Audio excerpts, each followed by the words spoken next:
On November 14, 2024, the controversial Treaty Principles Bill took center stage in New Zealand's Parliament during a preliminary vote.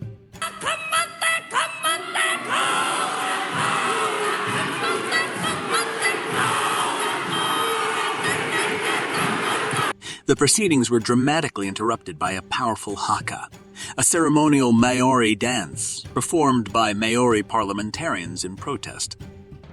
Their defiant display brought the session to a temporary halt, signaling the deep tensions surrounding the proposed legislation. The Treaty Principle Bill was introduced by David Seymour, a member of Parliament from New Zealand's Libertarian ACT Party, a right-wing libertarian party, has sparked intense debate.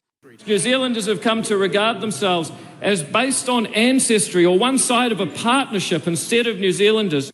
Others view the changes as an attack on the country's founding document and a threat to Māori rights. I'm a Labour Party member, but I'm also a proud Māori and New Zealander. And I denounce this foul attempt to rewrite the constitutional framework of this nation. The bill, which aims to redefine the interpretation of the Treaty of Waitangi's principles from 1840, with Seymour contending that these interpretations have unfairly resulted in preferential treatment for the Māori.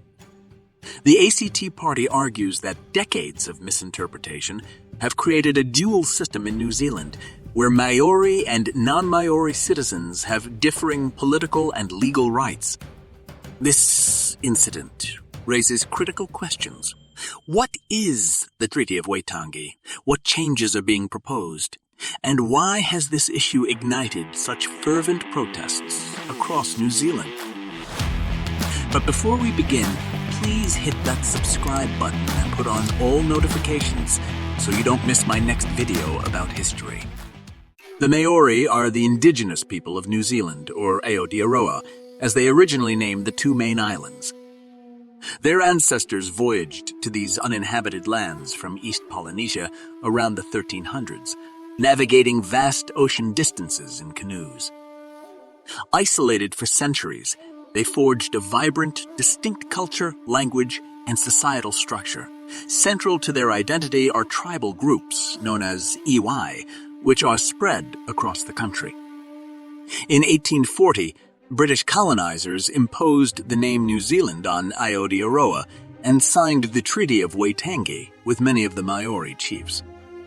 This agreement, meant to establish a framework for governance and land ownership, became the cornerstone of British control. And this is what caused the Haka outbreak in the Parliament. It is the constitutional document by this House and democracy is established here in Aotearoa. This Parliament means nothing. The only reason this Parliament exists in Aotearoa is because our tipuna consented to it. The only people who can make changes in an agreement are the parties who signed it.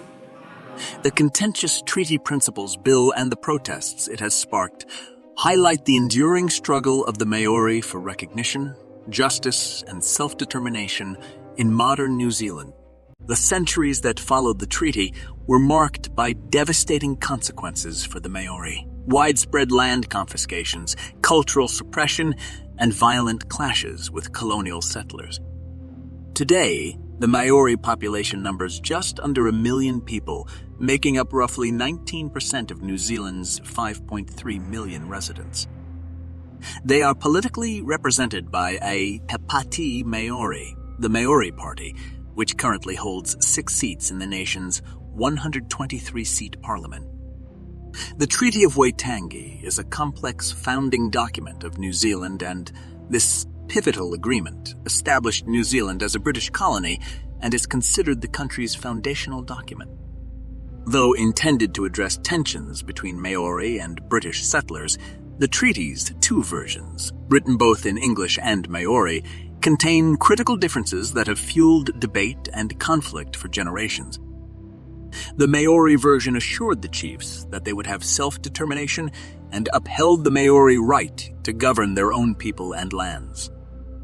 By contrast, the English version claimed that Māori chiefs ceded to Her Majesty, the Queen of England, absolutely and without reservation all the rights and powers of sovereignty, omitting any mention of Māori self-rule.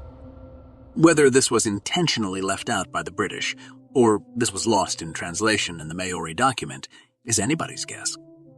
The decades following the treaty saw catastrophic breaches. By the late 19th century, 90% of Maori land had been seized by the Crown. This mass expropriation, coupled with systematic violations of the treaty's terms, left enduring scars on Maori communities. On November 12, 2024, Prime Minister Christopher Luxon issued an apology to abused survivors. Today I'm apologising on behalf of the government to everyone who suffered abuse, harm and neglect while in state care. Today I make this apology to all survivors on behalf of my own and previous governments. However, Maori critics deemed the apology inadequate, arguing that it failed to address the treaty's significance in protecting Maori rights and ensuring justice. On August 16, the Waitangi Tribunal, a vital institution tasked with addressing Treaty of Waitangi grievances, delivered a damning report on the proposed bill, denouncing it as a violation of fundamental treaty principles. The tribunal highlighted how the bill undermines the guarantee of rangatiratanga, meaning chieftainship or self-determination, a cornerstone of Maori rights. A separate report, quoted by The Guardian, went even further, branding the legislation as the most comprehensive breach of the treaty in modern times. Despite its controversy, the bill is widely expected to fail. Both the National Party and its coalition partner have publicly pledged to block the legislation beyond the committee stage. Without their support, the bill's sole backer remains the ACT Party, which introduced it. Even their own coalition partners have vowed to oppose it, likely swayed by the overwhelming public disapproval from both Maori communities and the broader population. Yet, why protest against a bill that seems doomed to fail? Critics argue that its introduction alone has been enough to inflame social tensions. Former Prime Minister Jenny Shipley warned that merely tabling such legislation risks tearing at the country's social fabric. Protesters echo these fears, worried that even a defeated bill could embolden anti-Maori rhetoric and deepen divisions. This growing unease spurred a massive wave of resistance. Over 42,000 people converged on the New Zealand Parliament in Wellington, making their voices heard in defense of Maori rights. The protests didn't stop there. A powerful haikoi, a traditional Maori march, traveled across the country for 9 days, culminating at Parliament. Kill the bill! Kill the bill! Kill the bill! Remember to hit that subscribe button, and please check out my other videos on this channel.